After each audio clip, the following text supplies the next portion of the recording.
Now this is going to be incredible to watch. Both of these trainers very adept at predicting teams and knowing what to do. Their situational awareness is exceptional. Let's run through Hot Pocket's team here if you're just joining us. Metacham, Noctowl, Galarian, Stunfisk, Purified Sableye, Azumarill, and the Lickitung. Look at Hot Pocket. I think he is ready. I think he's dialed in. He is definitely dialing in, and I could see the smirk there as well, as he is running a lot of versatile Pokemon on his team. Maybe just doing a little deep breaths, getting the nerves out of the way, because you don't run any closers, but we've seen his crisp, precise gameplay carry him so far. 8-1 in the tournament, didn't take a game loss in day number 1. Really impressive, probably the favorite here. And I should mention, this is the winners finals actually, but still the same thing. Whoever wins this does get the qualification to the World Championships this year. So a lot on the line between Hot Pocket and Inhofe as we move on to Inhofe's team. Inhofe's team a bit more unique than Hot Pocket's, but still a lot to love here. Kofagrigus, Primeape, Altaria, Lickitung, Galarian Stunfisk, and that trusty Tapu Fini. Man, I love some Fini.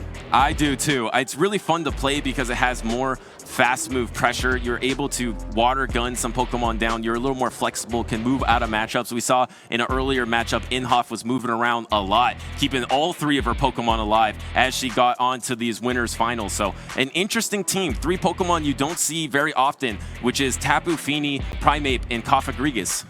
Now, talking about Kofagrigus versus that Noctowl, that is one of the abysmal matchups that Inhofe wants to avoid at all costs. You cannot allow your Ghost-type Kofagrigus to get lined up against a Noctowl, but we're going to find out what happens here. We are headed down for game number 1. This is the winners finals. This is it. Let's see what happens. Here we go to try to qualify for the World Championships. This is a terrible matchup. It's normal type on normal type, but this is Licks going into Wing Attack, so instantly swapping into that Tapu Fini, and it seems to be really good in this scenario. There is no true answer on Hot Pocket's team. Yeah, I like the Tapu Fini here, but if there is a master of flexible play on this stage, I believe it's the trainer on the left side, and he's going to try to find a way to get out of this tough situation. Tapu Fini does build up to the Moonblast, and now it's going to take some resistant bubbles. The Water Fairies are on the field. They're finally going at it to see which one is the better water and fairy type, but the thing is, the Azumarill came in a little bit more healthy here, as this Moonblast is going to be landing and doing a lot of damage. The next Moonblast should be able to knock out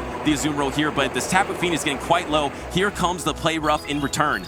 Well, let's talk about how this changes the dynamics. Does Tapu Fini go for another Moonblast? No, actually going to let it go. I think loading up that Lickitung with energy could be a deciding factor here, because then you can start to body slam that Noctowl and equalize that normal type matchup. But he's got to get through the Azumarill first, and as we've seen, Azumarill is so hard to defeat. Yeah, exactly. Your Licks aren't doing anything against the Noctowl, but they are doing things against the Azumarill. So if you could somehow fully lick this thing down, get loaded on energy, and just unleash all that energy into the Noctowl, that is a way to better position the Lickitung, but does not want to take one more move. Actually going for the Power Whip, even though Body Slam was definitely enough in this situation, I believe, knocking out the Azumarill. Yeah, the Power Whip there, not the most efficient use of energy, if I am correct, but here comes the Sableye counter swap into the Galarian Stunfisk. Both of these trainers kind of hesitating a bit, like, oh, this is what you had back here. And we do see the Foul Play and the Rock Slide get triggered at the same moment. That's a CMP exchange. And I believe it's going straight Rock Slide, not even getting to Earthquake energy. Inhofe knowing in the 2 Protect Shields, you can just go straight Rock Slide. You don't have to mess around with Earthquakes, and a no Protect Shield comes out from Hot Pocket knowing that it cannot be the Earthquake. Well, famously, Sableye does need those 6, 6, and then 5 Shadow Claws for its foul plays, but Stunfisk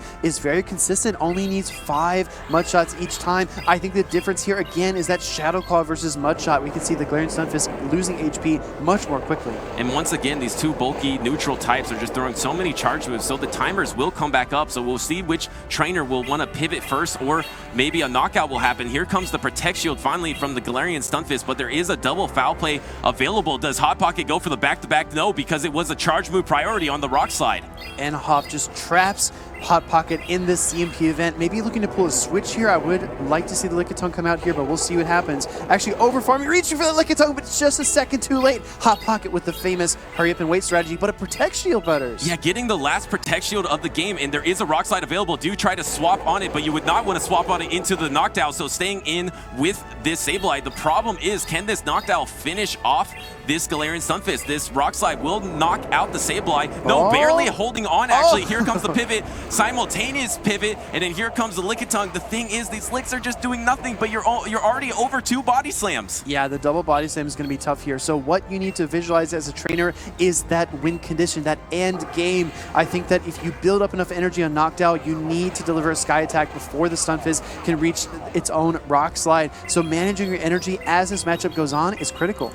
And we're going to test out the bulk of Lickitung here. Can it hang on? It does. You have to throw the Sky Attack. Are you going for the Wing Attack down? Here comes the Body Slam. We know this is not going to be enough for how much the other Body Slam did. Will this Knockdown be able to get the Wing Attack down? Yes, it survives. Can that Galarian Stunfisk get to a move? But no! There is the Shadow Ball. No, sorry. The Sky Attack instead by Hot Pocket. Yeah, just going for that sure Sky Attack. Galarian Stunfisk definitely within KO range here. Not very effective damage. Doesn't matter. Still able to get the KO. What an incredible match. Full of twists and turns and dynamic gameplay. Yeah, it came down to double Protect Shield in the back. We saw Inhofe just going for the straight Rock Slide there. Sableye holding on with a slip